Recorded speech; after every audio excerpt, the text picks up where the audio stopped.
The kids recruit their friends once they see that we're really seriously talking about money, right?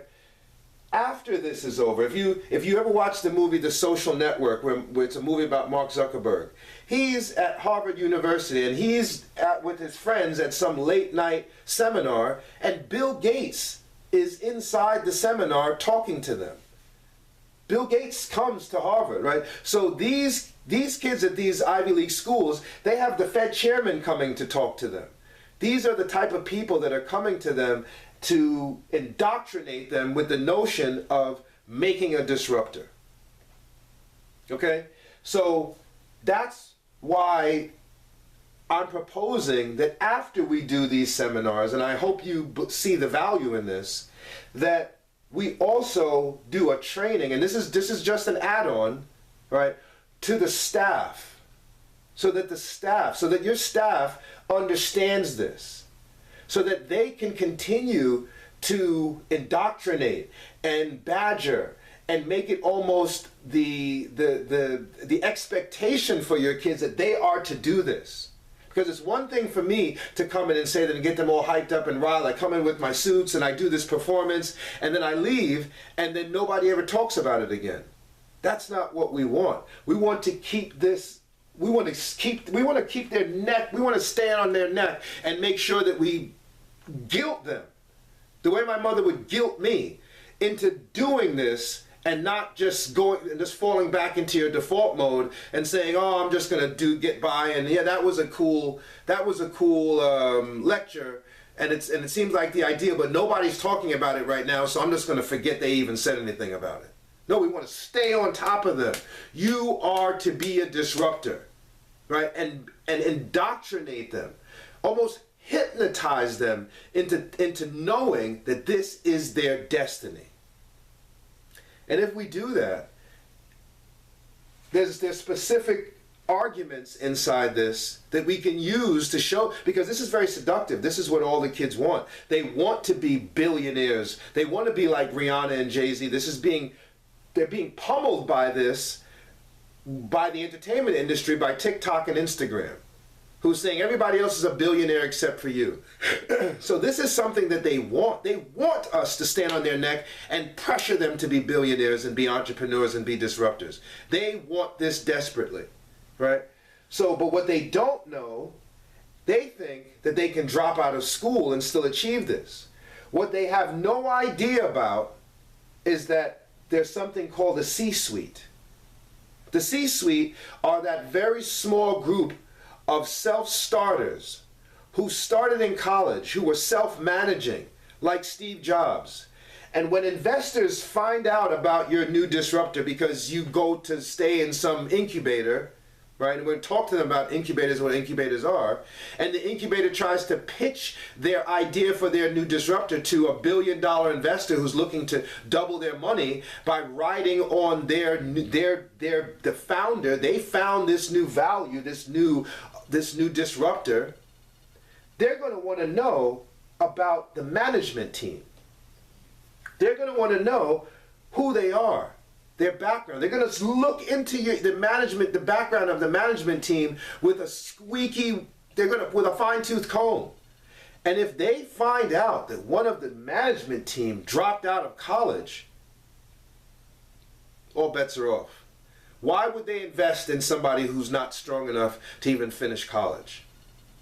And these are among the ways when I start talking to them like this, they sit there with like a deer in the headlights, and you can see it in their eyes that they're absorbing this. This is how we have to talk to them, because they don't know this. They think these disruptors, as we talked about, Dr. Gilbert, they are telling them you can go be an influencer, which is complete horse manure, right? But they don't know this. And unless we present it to them in this way, the media and these influencers will have their way with them. And your university and other universities will potentially suffer. So I wanted to explain what I'm proposing, because it's one thing for me to send a quote, but it's another thing for me to show you how this is going to directly affect the mentality of your students. And if we can do this over time. This has never not worked. Whether it's been adults or children, they all sit there because of this notion of money, especially when I start to explain what money is in the context of value. Even if they're kids that just gotten out of jail, because I've been doing this for 16 years now, I have ways of articulating this in ways that can hit the kids that are just getting out of jail and hit the kids that are in college or in high school, very aspirational kids. All kids are aspirational. They just have no information. They're misdirected. All right, there's a very thin line between a kid that goes to jail and goes to college. Trust me, I know. But all of them have egos and they want to make money. So we can use this to manipulate them to no end. To no end. They'll walk through an academic brick wall, and if you look on my website, you can see videos of the kids fighting together to do this because nobody's ever talked to them like this. But they see and hear remnants of it on reality shows with girls fighting and beating it, parading at-risk behavior as model behavior. How are your children to know when their parents are behaving the same way? They have no way of knowing. We didn't grow up with the silver spoon. I don't want to lecture. All right. So this is what I'm proposing. A 4-series lecture tour on each one of these individual tools that culminates with the formula. You see, value is part of the formula. And depending on the valuations of the different elements of this formula dictates how fast this money machine spins around and produces money, because you see it's happening over time. Over time, and there's all sorts of other ways that we can show students graduating on time what their value is. How are you going to quantify your value to an employer who's going to pay you $100,000? Did you graduate late? Did you graduate early? Or did you graduate on time? And how does time play into the valuations of this money machine? There's all sorts of ways that we can talk to them and indoctrinate them using these 4 tools to get them to see that I can't drop out of school. Visually. Because it's now visual. They're now transcribing the visual component to the mathematical component to the money component.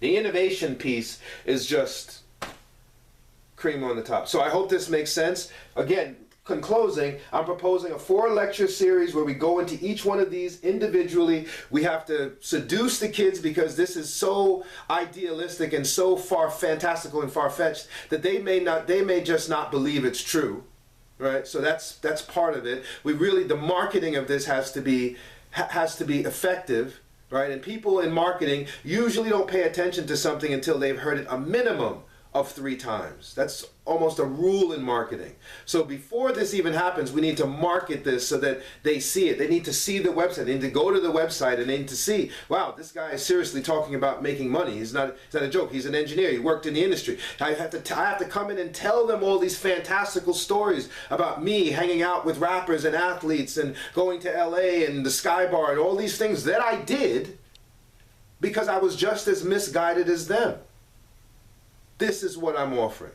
So I can seduce them in ways that others might not be able to because I was just as misguided as them. I spent hundreds of thousands of dollars chasing rappers and athletes from New York to the Super Bowl to Miami to the All-Star game to every celebrity event trying to figure out why am I not the biggest, highest paid earner when I studied engineering and everybody else is making multi-millions of dollars.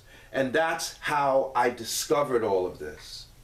And that's part of my allure because I'm going to be able to talk to them and tell them that I did all these things. And they look at me and they say, did you really go to Jay-Z parties in the Hamptons and Puffy party? Did you really do all this? And I'll say, yes, I did. I know a lot of these celebrities.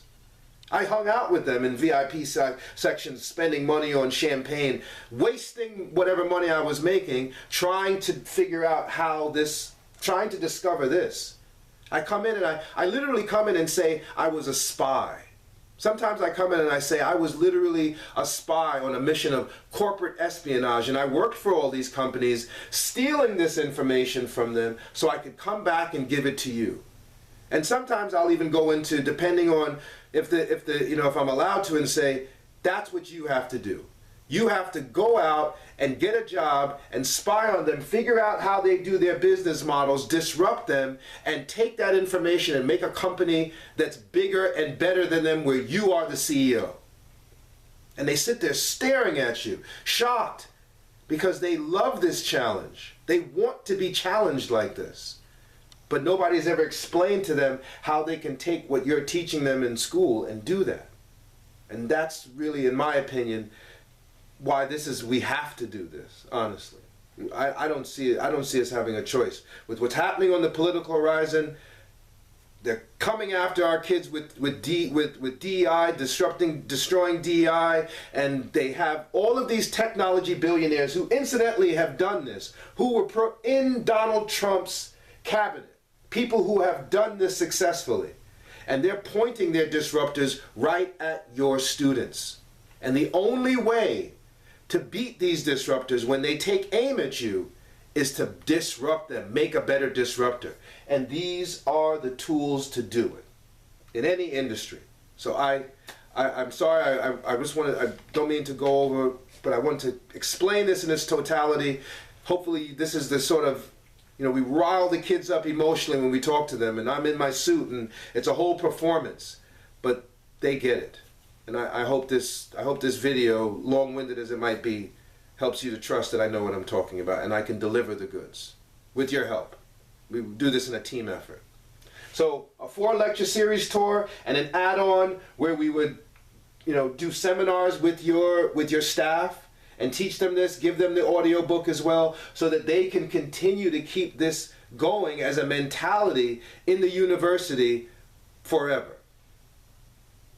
So maybe you don't need me after a while. Maybe you can bring me back again, depending on how good it is. That's for debate. You can call some of the people. You can look at some of the videos I've done, and you can bring in other engineers to talk about disruptors.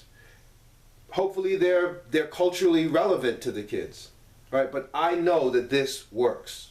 This works. Thank you for your time.